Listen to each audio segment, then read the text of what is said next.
Assalamualaikum warahmatullahi wabarakatuh. Perkenalkan, nama saya Jumadi. NPM saya 2015-85-00002. Ya, baik.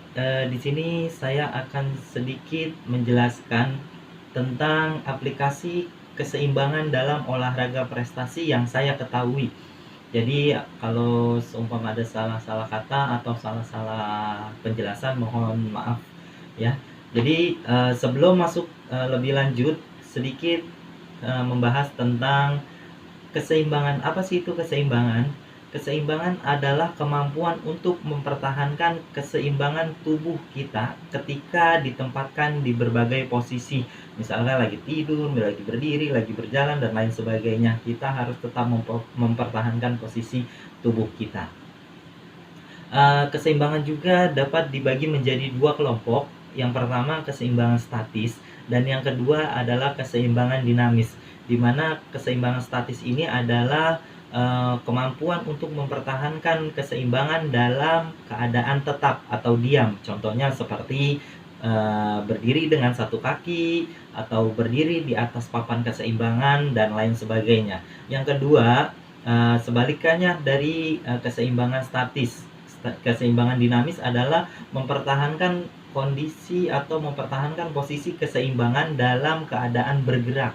Ya, jadi ketika dalam bergerak, posisi keseimbangan harus tetap dijaga. Seperti contoh berjalan, berlari, dan lain sebagainya, ya. Dan keseimbangan juga sangat dibutuhkan hampir di seluruh cabang olahraga. Ya, meskipun masing-masing cabang olahraga melakukannya dengan cara yang berbeda-beda, ya. Ada kala atlet berada pada tingkat keseimbangan yang tinggi, dan ada kalanya atlet berada pada tingkat keseimbangan yang rendah, ya. Ada 9 faktor yang mempengaruhi gerak keseimbangan. Pertama adalah stabilitas berbanding lurus dengan luas dasar tumpuan. Yang kedua, stabilitas berbanding lurus dengan jarak proyeksi. Yang ketiga, stabilitas berbanding lurus dengan berat badan. Yang keempat, stabilitas berbanding terbalik dengan jarak titik berat badan dan dengan besarnya menumpuk. Yang kelima adalah untuk memperoleh stabilitas, titik berat badan harus jatuh pada bidang dasar dan menumpuk. Dan yang keenam adalah gaya geser. Dan yang ketujuh adalah letak segmen-segmen badan. Yang kedelapan, penglihatan dan faktor psikologis. Dan yang terakhir 9 adalah faktor fisiologis. Ya, itulah 9 faktor yang mempengaruhi keseimbangan. Dan sekarang saya dari sekian banyak olahraga, cabang olahraga, ada atletik, ada bola besar, dan lain sebagainya, saya tertarik dengan salah satu cabang olahraga, yaitu sepak bola. Yang akan saya bahas, keseimbangan apa saja sih yang terdapat di dalamnya. Dalam cabang olahraga khususnya sepak bola, gerak keseimbangan ini sangatlah penting dalam permainan sepak bola ini. Kenapa? Karena kalau keseimbangannya tidak terjaga atau tidak stabil, maka permainannya yang dimainkan itu tidak bagus. Sepak bola merupakan suatu cabang olahraga yang senantiasa bergerak dan dalam waktu yang cukup lama, yaitu 2 kali 45 menit. Ada 5 gerakan yang akan saya bahas dalam sepak bola. Yang pertama yaitu saat terjadi kontak fisik, dan yang kedua bertumpu sesudah melakukan heading, dan yang ketiga berlari dan bergerak ke samping, dan yang keempat saat menendang bola, dan yang kelima terakhir penggunaan sepatu bersepul 6. Oke, yang pertama, saat terjadinya kontak fisik. Kontak fisik adalah suatu keadaan di mana dua orang pemain atau lebih yang melakukan tabrakan untuk melindungi atau mengambil bola.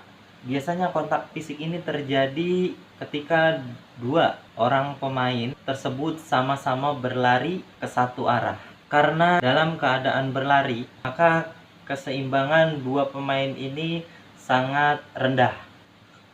Ya.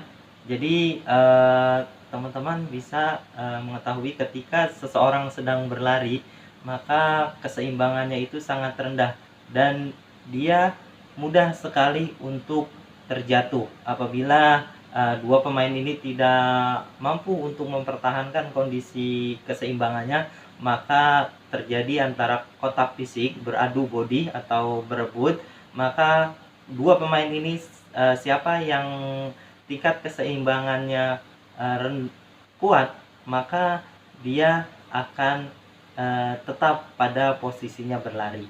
Yang kedua, saat bertumpu setelah melakukan heading. Saat melakukan heading, tubuh kita akan ke atas, otomatis badan akan ke bawah. Dan ketika mendarat ini diperlukan keseimbangan untuk mempertahankan tubuh. Yang ketiga, berlari. Permainan sepak bola tidak terlepas dari yang namanya berlari. Sehingga di sini berlari sangatlah penting dan menjadi perhatian. Berdasarkan prinsip keseimbangan, maka teori yang harus diterapkan adalah stabilitas. Stabilitas berbanding terbalik dengan besarnya jarak antara titik berat badan dasar menumpuk. Yang keempat, saat menendang bola. Ini tidak kalah penting lagi dari yang berlari. Dan yang keempat ini saat menendang bola. Ketika menendang bola, diperlukan keseimbangan untuk mempertahankan posisi tubuh. Maka posisi tubuh ketika menendang. Saat menendang, tubuh mengupayakan untuk menjaga keseimbangan dengan memusatkan pada satu kaki tumpuan. Teori yang tepat yaitu keseimbangan dipengaruhi oleh letak segmen-segmen anggota tubuh. Yang kelima, yang terakhir, yaitu penggunaan sepatu bersepul 6.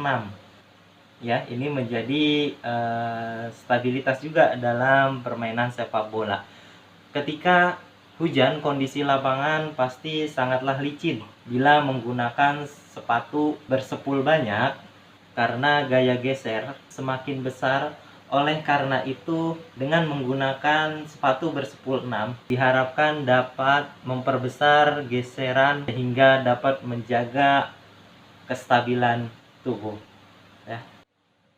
Oke, baik teman-teman, itulah 5 gerakan yang saya bahas dalam aplikasi keseimbangan dalam olahraga prestasi. Ya, jadi mudah-mudahan apa yang saya sampaikan saat ini dapat bermanfaat dan dapat dimengerti, dan saya mohon maaf yang sebesar-besarnya apabila banyak kata-kata yang salah atau menurut pendapat teman-teman itu kurang baik, maka saya mohon dibukakan pintu maaf yang sebesar-besarnya. Akhir kata dari saya cukup sekian. Wabillahi taufiq wal hidayah. Wassalamualaikum warahmatullahi wabarakatuh.